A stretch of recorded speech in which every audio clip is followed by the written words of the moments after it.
What if I told you that the CIA spends years and millions of dollars trying to weaponize the human mind, not through technology, not through satellites, not through surveillance, but through something far stranger, a method that sounds like science fiction, remote viewing. The idea that a person could sit in a room, close their eyes, and see a hidden location on the other side of the world. A military base, a secret weapons facility, even a target inside enemy territory. And here's the terrifying part. This isn't just a conspiracy theory, because the documents exist, the transcripts exist, the program name exists. It was real, and it was called Project Stargate. Tonight, we are diving into one of the strangest chapters in US intelligence history, a story involving Cold War paranoia, psychic space. Did it actually work? Because if it did, then everything you think you know about reality might be incomplete. To understand Project Stargate, you need to understand the Cold War. For decades, the United States and the Soviet Union weren't just competing in weapons, they were competing in anything that could provide an advantage: espionage, technology, psychological warfare. And by the 1970s, American intelligence agencies began receiving reports that the Soviet Union was experimenting with something bizarre: parapsychology, the study of psychic phenomena, telepathy, mind influence, clairvoyance. To most people, it sounded ridiculous, but to intelligence agencies, the idea was too dangerous to ignore. Because if the Soviets could train people to see secret American military sites, then the United States would be exposed completely. And so, the CIA made a decision, not because they believed in psychic powers, but because they were afraid the enemy might. And in the world of intelligence, fear is enough to open any door, even the door to the paranormal. Remote viewing is a concept built on a simple claim that human consciousness can perceive information without using the five senses.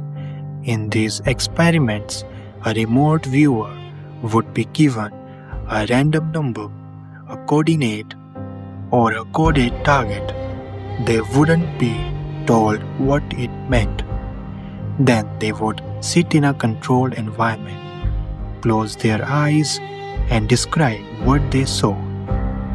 They might sketch shapes. They might describe colors, buildings, landscapes. Sometimes they would claim to see people, vehicles, machinery. And after the session ended, analysts would compare the descriptions with real-world locations. If the remote viewer got it right, it would suggest something almost impossible: that the human mind could gather intelligence without physical being there. Project Stargate wasn't just a rumor. It wasn't a single experiment done by a crazy scientist. It was a long-running program connected to US intelligence. Over time, multiple agencies became involved, including the CIA, the US Army, and the Defense Intelligence Agency. The program ran for years, and its purpose was clear: to explore whether psychic perception could be used for real intelligence operations. And this is where the story gets real, because later documents related to the program were declassified, meaning the US government itself confirmed that these experiments happened. There are transcripts. There are session reports. There are evaluation studies. It's not a myth. It's a historical fact. But what remains unclear is what those documents truly reveal, because some of the claims inside them are unsettling. Several individuals became well known in the remote viewing world. Names like Indo Swan, Josh McMoneagle, and other participants connected to the program. According to publicly available records, these individuals participated in sessions where they attempted to describe hidden targets, and some sessions reportedly produced results that surprised analysts, sketches that resemble real locations, descriptions that seem to match certain structures. In a few cases, remote viewers claim to perceive enemy facilities or sensitive military environments. But here's the important part.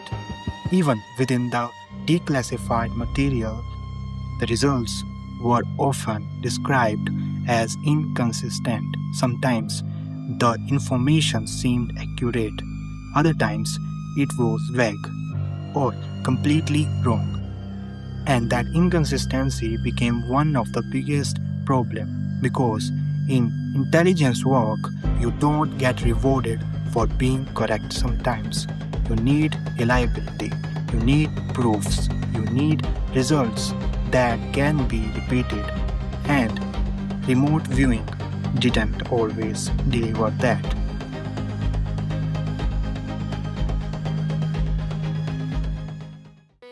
Science versus espionage. So why did the CIA keep this program alive for so long? The answer might be simpler than you think. Because intelligence agencies don't always operate on certainty. They operate on risk. And during the Cold War, the risk of being unprepared was terrifying. Even if remote viewing had only a small chance of working, it was still worth exploring. Because if it worked even once, it could reveal things that satellites couldn't. But eventually, the program faced growing criticism. Researchers questioned the methodology. They questioned the controls. They questioned the interpretation of vague descriptions. And as the years passed, the CIA began to treat the project less like a breakthrough and more like an expensive curiosity. By the 1990s, official evaluations reportedly concluded that remote viewing was not reliable enough for operational intelligence, and Project Stargate was shut down officially.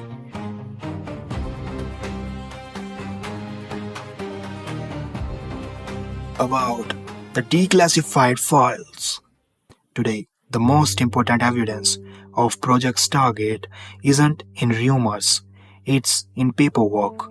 Declassified government files, some of them include transcripts of sessions, sketches made by remote viewers, summaries of experiments, evaluation reports.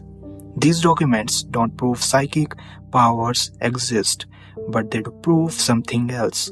They prove that US intelligence agencies were willing to explore the impossible if it meant gaining an advantage, and once you realize that, a bigger question begins to form. Project Stargate was officially shut down, but history teaches us something important. Government don't stop researching something just because the public is told it ended.